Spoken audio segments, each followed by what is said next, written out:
I'm going to be ranking the top 10 best auctionable cards right now in NBA 2K23 My Team. If you guys don't know what I mean by auctionable, it's going to be cards you guys can directly buy off the auction house. So not a free card from the trophy case like a Dr. J, an Anthony Davis, a Tim Duncan, a Larry Bird, and then obviously not lock-ins like Harrison Barnes, Tim Thomas, and no free cards like Bam Adebayo or that new Donovan Mitchell won't be included in this top 10. And then before we get into the top 10, guys, I do quickly want to say I'm leaving off Galaxy Opal Curry and Galaxy Opal Shaq, not because they're bad cards, just because they don't fit my playstyle. But if you guys know how to use Curry and you know how to use Shaq, those cards are definitely top 10 best auctionables. Just for me, I'm not really good with inside centers that can't shoot, and I'm really not that good with Curry and his 3 hunting and his jump shot. But those cards, if you guys know how to use them, can definitely be somewhere in this top 10. But in my number 10 spot is going to be Pink Diamond Dwight Howard. He's a center power forward, 6'11" with a 7'4" wingspan. I mean, this card's going to be glitch with a 91 3-ball, 83 mid-range, which just off the bat is insane to have on a Dwight card,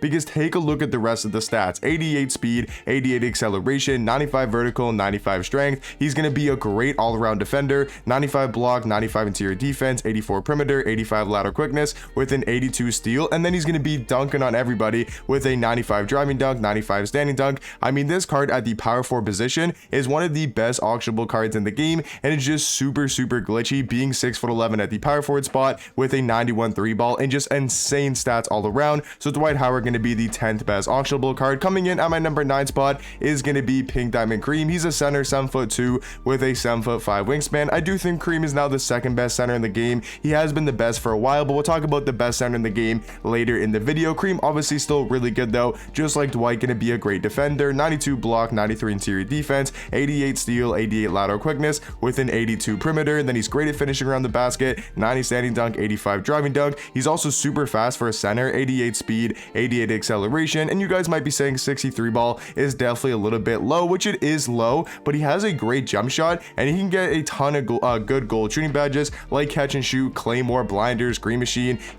guard up. Like if you were to give him those badges, he can definitely knock down consistently even without those badges. But I mean, he's got a great jump shot, he's going to be a great defender, great rebounder, one of the best rebounders in the game as well. Because of that wingspan and player model, he just snags a ton of rebounds. So overall, the 9th best auctionable card. And then coming in at my number 8 spot is going to be Pink Diamond Carmelo Anthony. Now, on the last time I did this top 10 auctionable cards, I had him a lot higher, and there has been some really good cards that come out, but I've also realized I'm not the biggest fan of this card, and I've started to not like him as much. I still think he's an amazing small forward and obviously deserving to be in this top 10. I'm just not as high as I used to be on this card. That's why he's going to be a lot lower on my list. He is a 6'8" small forward though, 7' wingspan. And he's one of the best offensive cards in the game, 94 3-ball, 95 mid-range, 93 speed, 93 acceleration. But it's when you come to the animation screen, he's got one of the best jump shots in the game, or at least I should say one of the fastest jump shots in my team right now. And then he's also got the MJ dribble style and the normal leaner. So for a small forward, he can create his own shot at a very high level. He's really good off the dribble shooting and in the catch and shoot. And then defensively, he's not going to be anything too crazy, but he can definitely hold his own on the defensive side of things. Has Hall of Fame aim to limitless range, volume shooter, right? Playmaking wise, going to be pretty nice as well, having a 94 ball handle, 90 speed with ball, and also having Hall of Fame ankle breaker, hails for days, hyper drive, and killer combo. So I mean, this Carmelo Anthony card can do everything on the court at a very high level, and going to be the 8th best auctionable card. And then coming in at my number 7 spot, I'm going to go with what I think is the best point guard in the game, even counting free cards and everything else. It's going to be Pink Diamond Penny Hardaway. Now, as a card itself, I don't think he's anything too crazy. He's a point guard, shooting guard, 6'7" with a 6'10" wingspan. He's just going to be super well rounded, but that's why he's only at the number 7 spot, even though he's the best card at his position, where there's going to be some other cards on this list where maybe you're number 2 or number 3 at their position, but are still going to be higher than a guy like Penny Hardaway just because they are better overall cards. But Penny Hardaway, like I said, best point guard in the game. He's 6'7" and can do everything on the court. He's got a decent jump shot. He moves pretty well with the Trae Young dribble style, the Penny Hardaway size up, and he does have the normal leaner as well. So animations are all great for Penny Hardaway. And then stats and badges wise, like I said, he's just going to be a very good overall card, good at getting to the basket with a 93 ball handle, 93 speed with ball, and having Hall of Fame claim breaker and quick first step. So overall, Penny Hardaway, the best point guard in my team. And then coming in at the number 6 spot, a perfect example of what I was talking about, Ricky Davis is probably the 3rd best shooting guard in the game, maybe even number 4 in a lot of people's mind, including mine. Like overall in the game, I think this is probably the 4th best shooting guard, but overall, I do think he's a better card than a guy like Penny Hardaway because he's 6'7" at the shooting guard spot. spot with a 6'10" wingspan, and he's just going to be one of the best, just like Carmelo, one of the best offensive cards, at least at his position, having a 92 3-ball, 94 mid-range, 92 speed, 92 acceleration.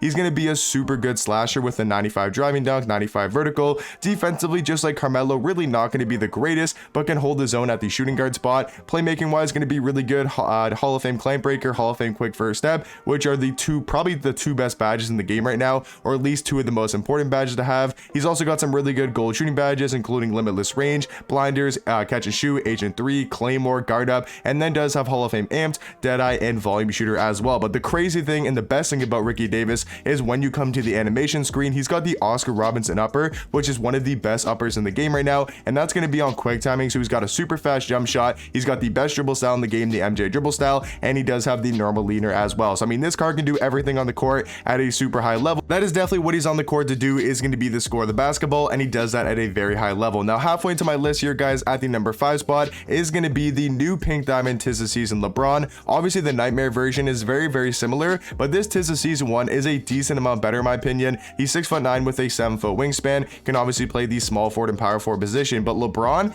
is an absolute beast at everything in the game pretty much. He does at a very high level, 97 driving dunk, 95 vertical, so a super good slasher with a 96 speed, 96 acceleration. Defensively going to be very similar to his nightmare version. I just quickly want to point out the changes and the differences between the nightmare one and the tis the season. So what the tis the season has that the nightmare doesn't is obviously some more gold badges, which definitely helps, but the main gold badges that he has different is going to be gold limitless range and gold anchor. Those are two badges that are really key on a guy like LeBron that the tis the season one doesn't have. And then the Hall of Fame badge that probably makes the biggest difference between the cards, and it's one of the best Hall of Fame badges in the game, and that's going to be Hall of Fame clamp breaker. It's super nice to have on any card in the game, and that's why I do think this tis the season LeBron is a decent amount better than the nightmare version. Obviously they're very similar and pretty much give you the same thing on the court, but if you look at the minute details of the cards, the gold limitless, the gold anchor, and the Hall of Fame clamp breaker, that does make a pretty big difference. And LeBron overall is going to be the 5th best auctionable card. And then coming in at my number 4 spot, this one actually might be really surprising to a lot of people, but I'm gonna go with Diamond Luol Deng. I do think he's the 2nd best auctionable shooting guard. He's 6'9" with a 7-foot wingspan. I mean, this card is a great two-way small forward, great all-around defender, especially on the perimeter.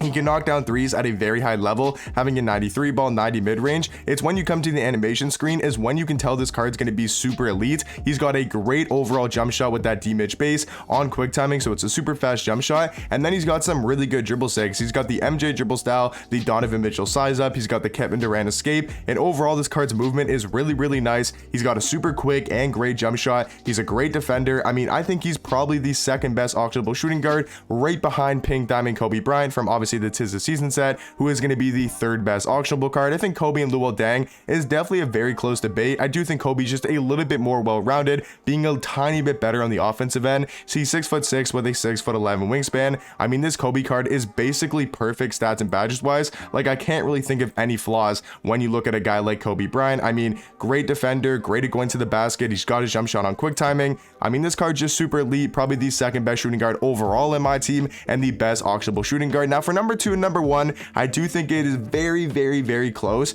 and I really didn't know who to put at number 1 and number 2, but I'm gonna surprisingly go Giannis at number 1, or sorry, Giannis at number 2, and I'm gonna go D-Rob at number 1. That might be surprising to a lot of people, thinking that Giannis is better than a guy like D-Rob, which I definitely don't think is crazy to say, and you could 1000% have Giannis as the best auctionable card. I just think D-Rob is a better card overall because he's the best card at his position, which I know doesn't necessarily matter with a guy like Penny Hardaway, but as a card, I think D-Rob just is so much better than the 2nd best center.